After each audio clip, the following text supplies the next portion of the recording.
ओम नमः शिवाय। नमस्कार मित्रों, आज आपको बहुत ही कल्याणप्रद जानकारी देनी है। रुद्राक्ष,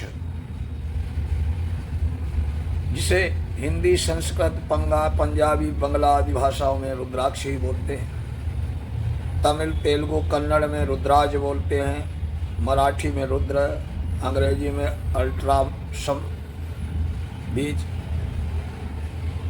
रुद्राक्ष एक किस्म का जंगली फल है जो मुख्यतः हिमालय के वनों में पैदा होता है। इसके वृक्ष नेपाल, आसाम, उत्तरकाशी के गंगोत्री, यमुनोत्री, तिब्बत, कुछ अन्य स्थानों पर पाए जाते हैं। वृक्ष भी प्रायः मध्यम आकार के ही होते हैं। पत्ते 6 इंच तक लंबे अंडाकार होते हैं। फूल इनके सफ़ेद होते हैं।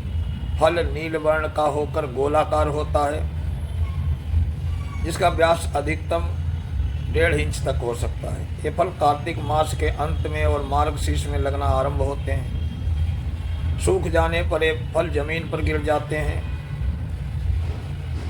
और फल के छिलके हटा देने पर इनके अंदर से जो गुठली प्राप्त होती है वही रुद्राक्ष होता है।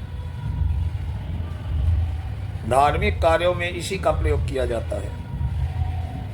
1 से 21 तक धारियां बनी होती हैं। इन धारियों को ही मुख कहा जाता है। एक मुख वाला रुद्राक्ष शिव का स्वरूप माना जाता है। इसको धारण करने वाला संसार में परम कीर्ति पाता है। रुद्राक्ष की माला से जप का विशेष महत्व है। रुद्राक्ष गहरे कत्थई, गुलाबी, चॉकलेटी, बादामी, मैला सफ़ेद अथवा भूरे रंग के होते हैं। अब रुद्राक्ष का धार्मिक महत्व क्या है उसके बारे में आपको जानकारी दे रहा हूँ। रुद्राक्ष का धार्मिक महत्व बहुत अधिक है। ये साक्षात शिव का स्वरूप कहे गए हैं। इसलिए न केवल हमारे देश में अपितु संसार में शिव भक्तों द्वारा इसे धारण किया जाता है। रुद्राक्ष के असंख्य धार्मिक प्रयोग हैं। इसका महत्व तो वर्णन करने की सीमाओं से भी पार है। यहाँ इसके आपको आज कुछ विशेष प्रयोग बता रहा हूँ जो आप पूरी सहजता से करके भगवान शिव का आशीर्वाद प्राप्त कर सकते हैं। जो व्यक्ति रुद्राक्ष धारण करता है उसकी अकाल मृत्यु कदापि नहीं होती। शिव पुराण में तो ये भी वर्णन है कि जिस व्यक्ति के शरीर पर रुद्राक्ष होता है वो मृत्यु होने पर शिवलोक को पाता है और उसके सारे पापों का शमन हो जाता है। जल में रात्रि पर्यंत रुद्राक्ष को रखकर सुबह उस जल को पीने वाला व्यक्ति का अंतर मन निर्मल हो जाता है और उसके मानसिक विकारों का शमन होता है। रुद्राक्ष की माला का प्रयोग करते हुए नित्य 11 माला ओम नमः शिवाय मंत्र का जप करने से उसके तेज में वृद्धि होती है, मानसिक बल बढ़ता है, जीवन में आने वाली बाधाएं दूर होती हैं, दुष्स्वप्न नहीं आते हैं, शत्रु परास्त होते हैं और उसके घर में किसी की अकाल मृत्यु भी नहीं होती है। एक मुखी रुद्राक्ष को गले में धारण करने वाला अथवा उसे तिजोरी में रखने वाले का सब प्रकार से कल्याण होता है। उसकी समृद्धि में असीमित वृद्धि होती है। शरीर निरोग रहता है। किसी प्रकार का उसके जीवन में कोई संकट नहीं आता। रुद्राक्ष को धारण करने वाला नजर दोष से सदा के लिए मुक्त रहता है।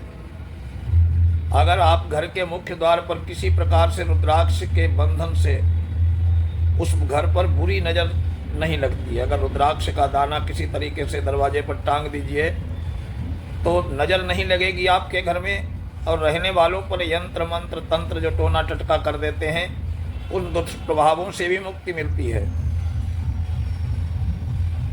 अगर आपके जीवन में काल सर्प योग है तो उसके लिए एक पंचमुखी रुद्राक्ष, एक साप्तमुखी रुद्राक्ष और एक त्रिमुखी रुद्राक्ष को काले धागे में पिरोकर, एक पंचमुखी, एक सप्तमुखी और एक त्रिमुखी रुद्राक्ष, 3 रुद्राक्ष के दाने लेकर के काले धागे में पिरो करके गले में धारण करें तो काल सर्प दोष से मुक्ति मिलेगी। अगर आपकी जन्म कुंडली में चंद्रमा नीच राशि का है अथवा 8वें भाव में हो, पाप ग्रसित हो, तो ऐसे व्यक्ति को कहा जाता है चंद्र पीड़ित। चंद्रमा से पीड़ित व्यक्ति सदैव चिंताग्रस्त रहता है, आत्मबल उसका कमजोर हो जाता है। ऐसे किसी भी जातक के तकिए में पंचमुखी रुद्राक्ष 3 से 5 दाने रुई के बीच में रख दें। इस तकिए का उपयोग करने से चंद्र पीड़ा से व्यक्ति मुक्त रहता है। अगर घर में कोई वास्तु दोष है तो घर में रुद्राक्ष का पेड़ लगा दें, तो घर में रुद्राक्ष के वृक्ष का होना क्योंकि परम शुभ माना जाता है। तुलसी के अनुरूप इसे घर के किसी दिशा में लगाया जा सकता है। इसका पौधा जिस घर में होता है वहाँ सर्वार्थ कल्याण होता है, सुख शांति रहती है, निवास करने वाले सभी सुखी और स्वस्थ रहते हैं। वनस्पति जगत में यह वृक्ष जो है सर्वश्रेष्ठ वृक्ष माना जाता है। ओम नमः शिवाय।